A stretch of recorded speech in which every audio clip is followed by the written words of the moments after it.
Hey guys, coding concept को समझने के लिए हमारे चैनल कोडिंग करियर को सब्सक्राइब करें और वीडियो पूरा देखें। तो आज का हमारा टॉपिक है इंट्रोडक्शन टू प्रोग्रामिंग लैंग्वेज। लेकिन उससे पहले हम लोग बेसिक कंपोनेंट ऑफ कंप्यूटर समझते हैं। कंप्यूटर के 3 बेसिक कंपोनेंट्स होते हैं। पहला इनपुट यूनिट, दूसरा सेंट्रल प्रोसेसिंग यूनिट जो कि सीपीयू होता है, और तीसरा आउटपुट यूनिट। ठीक है, तो CPU is further divided into 3 parts. CPU को 3 पार्ट्स में डिवाइड किया जाता है पूरे कंप्यूटर में। हम पूरे कंप्यूटर में जो सीपीयू होता है उसको 3 पार्ट में हम लोग डिवाइड करते हैं।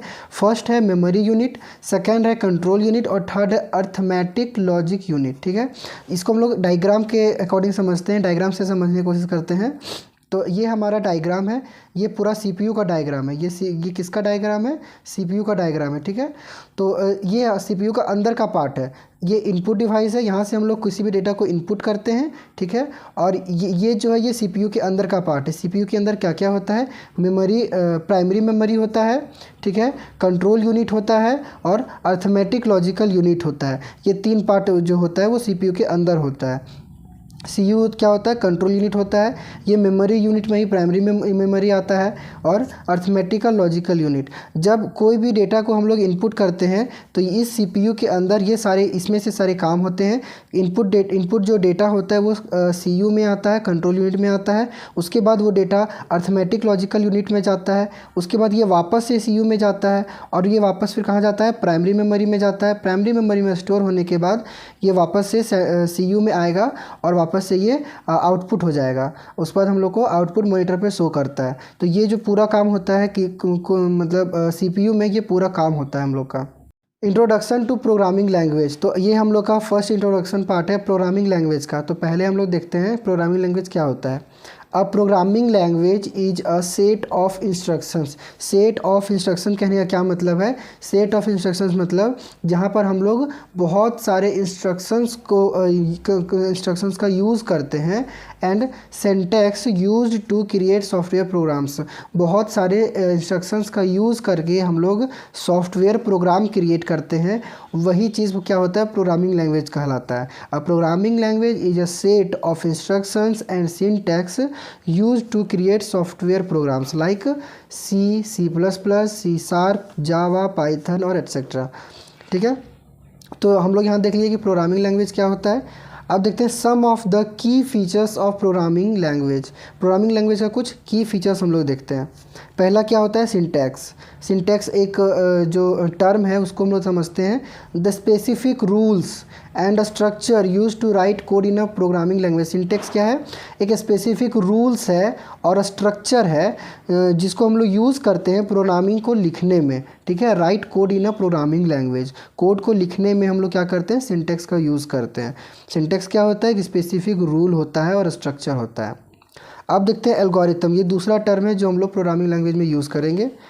A step by step procedure for solving a problem or performing a task। किसी भी टास्क को परफॉर्म करने के लिए या फिर किस प्रॉब्लम को सॉल्व करने के लिए एक स्टेप बाय स्टेप प्रोसीजर होता है हमारे प्रोग्रामिंग लैंग्वेज में, जिसको हम लोग क्या बोलते हैं? एल्गोरिथम बोलते हैं। डिबगिंग। डिबगिंग क्या होता है? तो देखते हैं डिबगिंग क्या होता है। The process, debugging is the process of finding and fixing errors.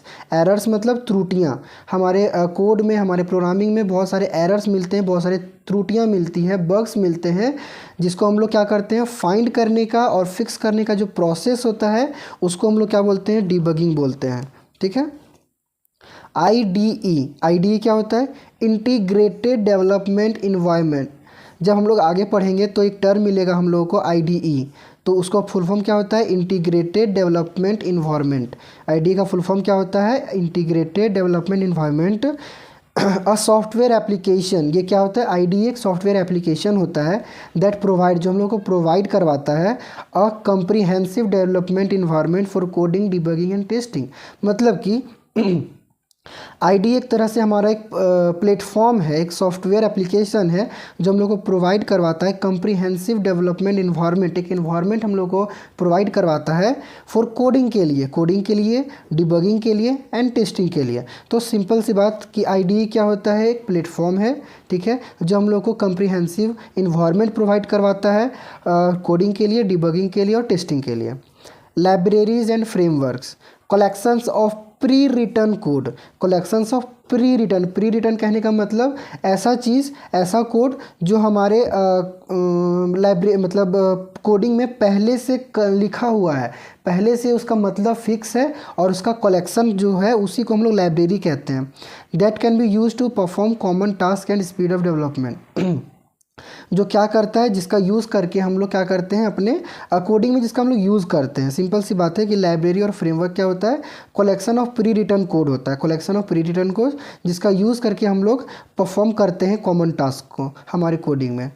और एक लास्ट टर्म आता है पैराडिग्म। पैराडिग्म क्या होता है, अब प्रोग्रामिंग स्टाइल। पैराडिग्म क्या होता है, प्रोग्रामिंग स्टाइल होता है used in the language such as procedure, object oriented और फंक्शनल। तो ये प्रोसीजर क्या होता है, ऑब्जेक्ट ओरिएंटेड क्या होता है, फंक्शनल क्या होता है, ये सारे टर्म्स हम लोग आगे पढ़ेंगे। अभी यहाँ पर बस समझिए कि पैराडिग्म क्या होता है। पैराडिग्म बस प्रोग्रामिंग स्टाइल होता है जो हम लोग अपने लैंग्वेज में यूज़ करेंगे। अगर आपको ये वीडियो अच्छा लगा तो वीडियो को लाइक ज़रूर करें।